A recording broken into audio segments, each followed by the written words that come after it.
Hi everybody, so I'm going to show you how I make a few of my butterfly kitty shakers. And the first thing you need is shaker molds, and make sure they're clean. Use a piece of masking tape, the sticky side, and you can get any debris or hair or glitter out of them. Make sure they're clean. And this part right here, I'm using UV resin and it's mixed with glitter. And I'm just making my butterflies pretty, trying this technique out. You don't have to do this part if your mold does not have a piece that you need to color in, I guess. So that's just what I'm doing here with some UV resin, and I let them fully cure. But here we go. You need some shaker molds to make shakers, and I just mixed some black glitter with some Let's Resin epoxy resin, and you always want to spray 91% alcohol before you pour your resin. It helps pop the air bubbles. So now I'm just going to make my butterflies look really cute by using some acrylic paint pens that I got, and they're Let's Resin brand, and it's nice because they have a fine tip and then a little thicker one, but I'm using my fine tip and I'm just coloring them in. You can clear any paint with a Q-tip and some 91% alcohol if you make a mess, and I always do. And I also change the colors a lot. I'm very picky at this part. It takes me a little while, but it's fun. When you got those tiny little dot holes, sometimes you have to use a toothpick to kind of pop the air bubbles. So this is the funnest part about shakers, in my opinion. You get to buy all these pretty glitters and polymer clay slices to fill them with. I got some round balls. You can use glitter, sand, little charms, pieces of metal. There's really so much you can put in this, and I like to use a variety of things because things float and drift at different speeds, because some things are heavier, some things are not.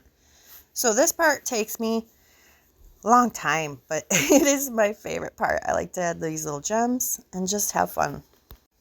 Okay, now that we have our shaker mold and it's filled, we are using these pieces of plastic. This came with my shakers. I'm not sure what it's called, like acetane maybe. I don't know. It's some kind of little plastic.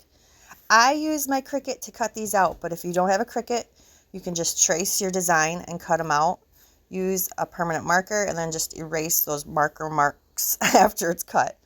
So you use a little bit of UV resin and you stay towards the inside. You don't want it all the way to the edges, if that makes sense. I'm keeping it as close as I can to the hollow part. And then you got to peel off that film. Use some tweezers to center it the best you can. And then I push down with my tweezers as I give it a little fast cure with my little handy dandy UV flashlight. If you put like too much UV resin here and it goes all the way to the edges, I would suggest kind of cleaning it up with a Q-tip and some 91% alcohol, because you don't want the UV resin to go all the way to the edge, because UV resin does not bond with two-part resin very well. So it would create like a barrier, basically. If you try to peel UV resin from two-part resin, you can do it. So just be careful. I don't know. This part's a little tricky, but you got it. So after I do just a fast cure right here, I will fully cure them under my UV light. But just kind of balance them and then drop them down. And there I am kind of cleaning my edges. Okay, let's do the fast cure. Well, not fast cure, full cure. I use just regular baby oil to fill mine. I know some people use distilled water, and I do use that in my mazes. Things tend to go faster if you use water, but the baby oil kind of is like a slow flow in my opinion. And I use needle nose squirt bottles. That's what's in that, just some baby oil. So when you fill it, just kind of go slow, squeeze it, and then release it. I make a huge mess. As you could see my hand, there's baby oil all over me. And then once it's full, I just take a big glob of that UV resin and I patch that hole and cure it quickly.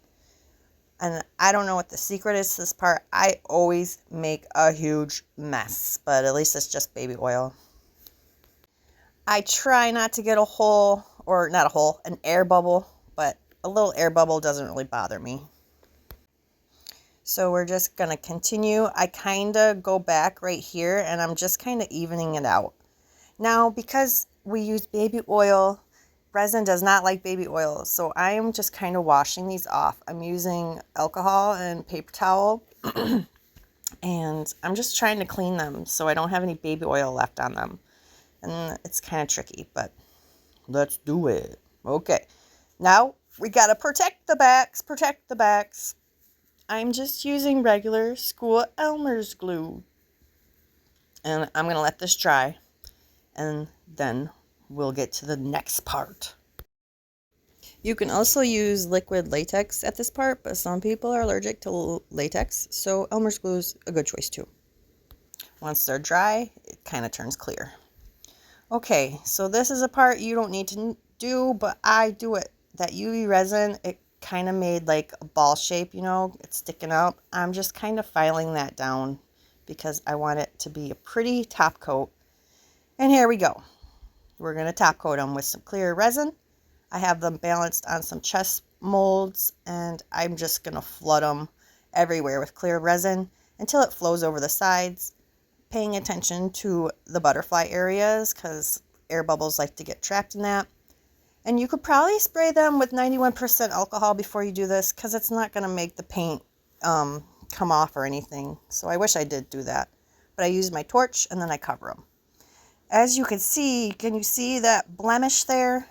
It looked like some baby oil was not clean, so now I'm going to have to top coat that one again because this always happens to me. They are not perfect top coats. They have like these holes. So sometimes not sometimes, a lot of times I have to give them another top coat. And when I do that, I make sure to sand them because that helps me see where my resin is and it helps the resin stick. So here's some more. I'm redoing those ones and a couple more that I filled too. And I will be honest, I don't know why, but one of these kitties gave me such a hard time. I had to keep checking on it. And every time I checked on it, it was like repelling resin. So I had to keep using my toothpick and like just filling it in. But just babysitting it did work. But I don't know, one of them gave me the worst time and I'm very picky. But anyway, I said, okay, these are good enough. I think I can get these to sell. So I'm peeling that glue off the backs. And then here we are. We got some beautiful butterfly kitty shakers. And I actually noticed in my video, one of these had a real cat hair in it. I was so mad. So I'm keeping that one. And they're super cute. I love just watching them once they're done and all the pretty glitters inside flow. And then my butterflies in there glow in the dark. And that's fun to watch too. So I know these are a lot of work, a lot of steps. Hopefully you learned something. Comment if you have any questions. And thank you very much for watching. I have a hard time with these. It takes me a long time to finish them, but hopefully you enjoyed it. Thanks. And if you watch other tutorials, everybody makes them a little different. That one in the back there is the one with the kitty hair. Like, really?